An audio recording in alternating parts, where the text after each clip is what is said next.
Bismillahirrahmanirrahim. Assalamualaikum warahmatullahi wabarakatuh.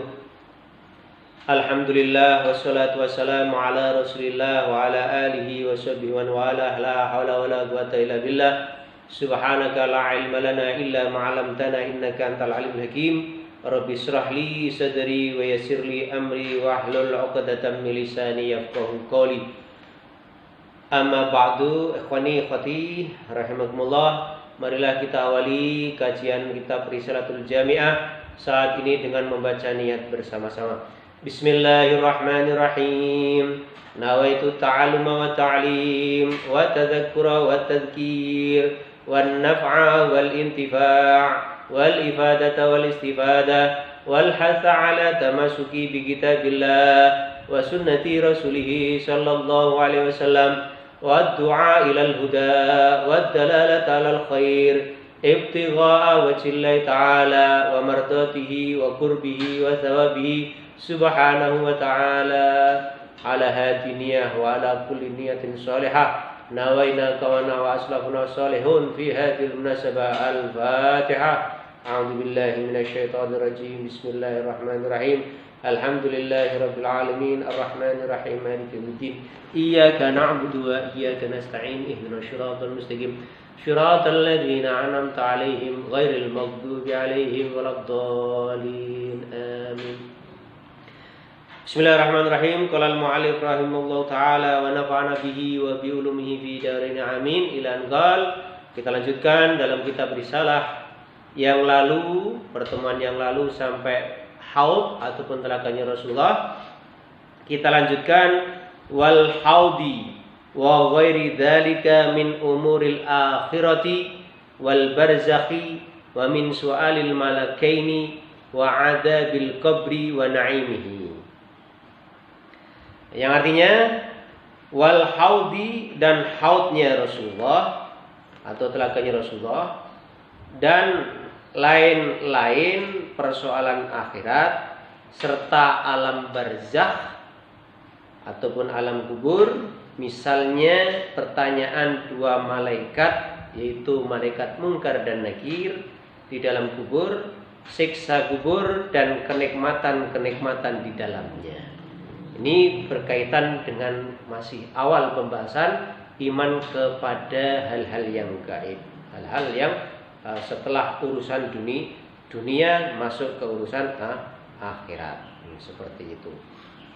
Maka dari itu kita sedikit menyinggung, kalau kemarin kita berbicara tentang haud, tentang ciri-ciri telaganya Rasulullah, maka kita lanjutkan wa ghairi dzalika, dan permasalahan lain yang berkaitan dengan apa permasalahan yang berhubungan dengan akhirat itu. Ada istilah hisab. Hisab ini adalah perhitungan amal. Jadi nanti di akhirat, setelah alam kubur, setelah dia ditimbang amalnya apa saja yang di dunia ini, nanti akan dipertanggungjawabkan di akhirat. Maka sedikit apapun, sekecil apapun amalan yang kita kerjakan dicatat oleh Allah Subhanahu wa taala. Dari itu kita semuanya harus ekstra hati-hati.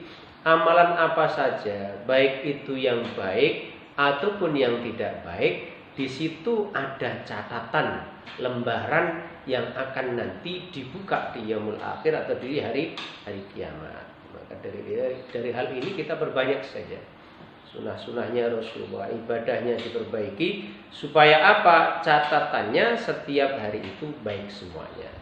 Itu masalah hisab. Kalau dalam hadisnya awalu ma yuhasabu bihil abdu as-shalah. Dalam hadisnya Rasulullah, awalu ma yuhasabu bihil abdu.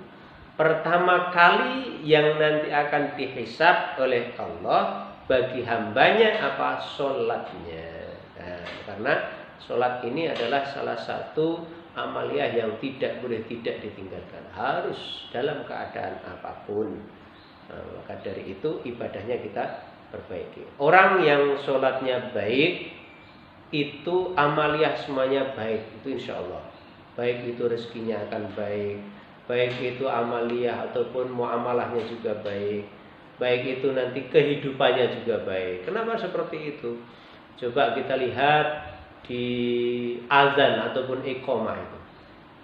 Di azan iqamah kan ada hayya 'alas shalah, hayya 'alal falah, bahkan diulang 2 kali kalau dalam azan. Yang maksudnya hayya 'alas shalah, mari kita sholat, hayya 'alal falah, mari kita bahagia. Jadi ketika orang itu sudah melaksanakan sholat dengan baik, maka keberuntungan akan di hadapan mereka ataupun di hadapan kita. Paham tuh? Baik, itu masalah yang pertama tentang masalah hisab. Ada lagi yang masalah umurul akhirah, berkaitan dengan hal-hal yang di akhir. Apa? Wasyafa'ah. Syafa'ah itu syafaat, pertolongan dari orang kepada orang lain, itu syafaat dalam bahasanya atau dalam segi etimologinya, terminologinya. Pertolongan dari seseorang kepada orang lain itu syafaat. Kalau dalam hal ini, syafaat ini yang hanya punya syafaatul uzma adalah Rasul kita Muhammad Sallallahu Alaihi Wasallam. Sebab tidak ada yang bisa menyafaati kecuali Rasulullah, para syuhada dan orang-orang yang soleh, itu al ulama, seperti itu. Jadi syafaat yang paling tinggi, bagaimana kita diberatkan oleh Rasulullah untuk masuk ke dalam surganya Allah, itu syafaat, pertolongan dari Rasulullah kepada umat-umatnya. Kalau kita bisa menolong orang lain, berarti orang lain itu dapat syafaat kita secara bahasanya ya, secara etimologinya ya. Jadi seperti itu. Jadi kita semuanya di dunia ini juga termasuk makhluk sosial. Makhluk sosial itu ya kita tidak bisa hidup tanpa bantuan orang lain.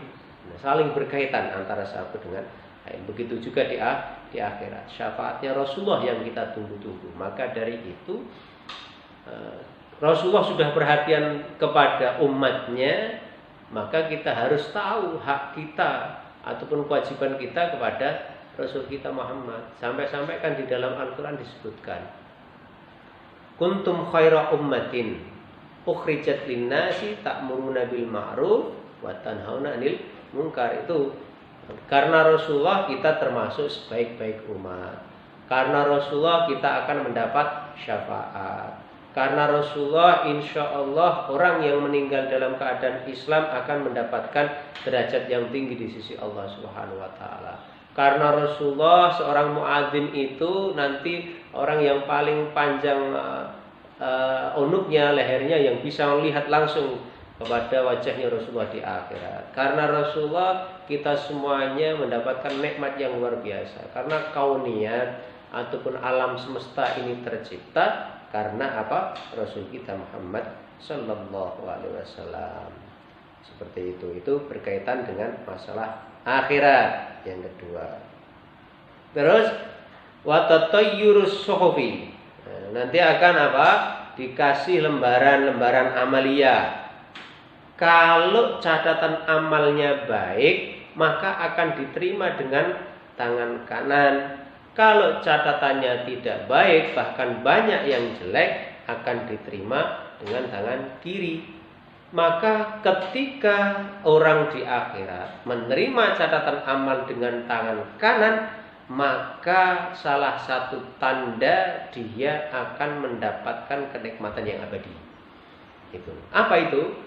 Surganya Allah Subhanahu wa taala. Namun kebalikannya, ketika catatan amal diterima dengan tangan kiri, sudah merupakan tanda dia akan sengsara selamanya. Nauzubillah min dzalik, itu seperti itu.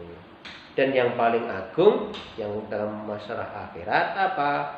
Faru'yatu wajhillahil karim, langsung melihat, berhadapan langsung kepada Allah Subhanahu wa taala. Masya Allah. Mudah-mudahan kalau kita ini berbicara masalah hal-hal yang gaib, hal-hal masalah akhirat, itu menambah keimanan kita. Fungsi kita belajar akidah, belajar hal-hal yang kehidupan setelah di dunia, dalam alam akhirat, baik itu hisabnya, baik itu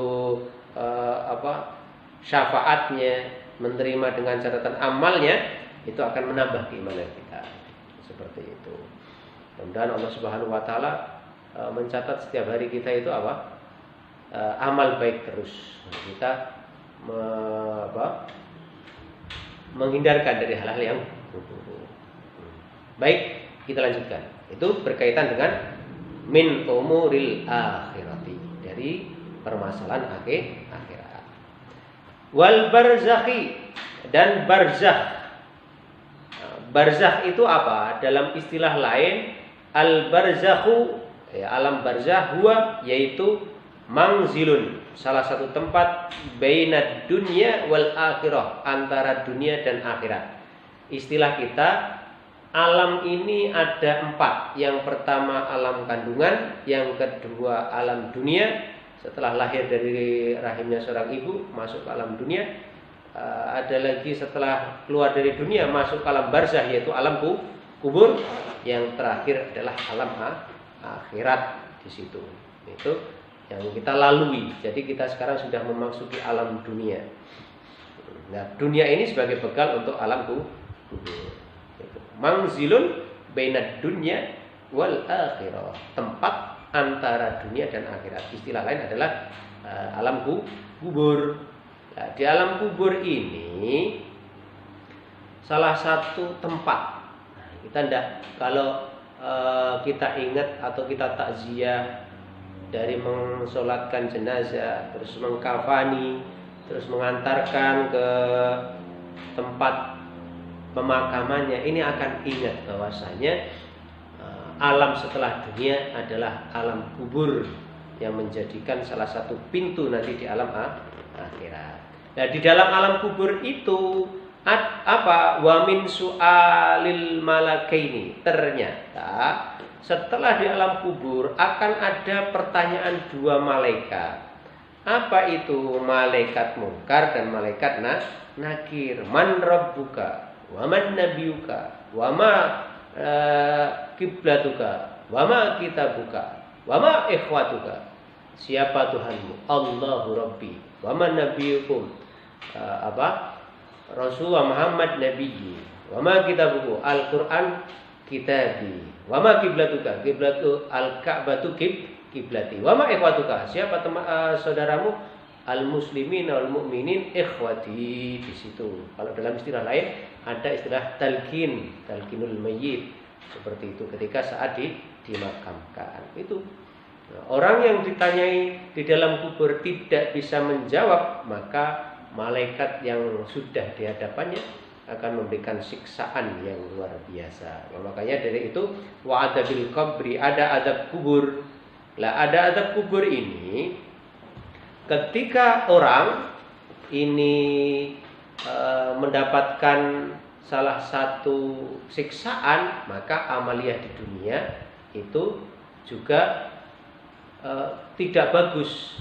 Nah, setelah tidak bagus, maka mendapatkan amaliyah atau catatan yang tidak bagus pula dan diadab oleh Allah. Seperti itu. Terus ada juga selain mendapatkan azab, mendapatkan kenikmatan. Ketika orang itu di dunia berkumpul dengan orang yang soleh, taat kepada syariat, maka niscaya nanti di dalam kuburnya dan dalam akhiratnya juga akan dikumpulkan pada orang yang soleh juga. Ketika di dunia ini berkumpul dengan orang-orang ulama, fa insyaallah meninggal dunia dalam keadaan disolatkan seorang ulama, dan di alam kubur kan berkumpul dengan ulama juga.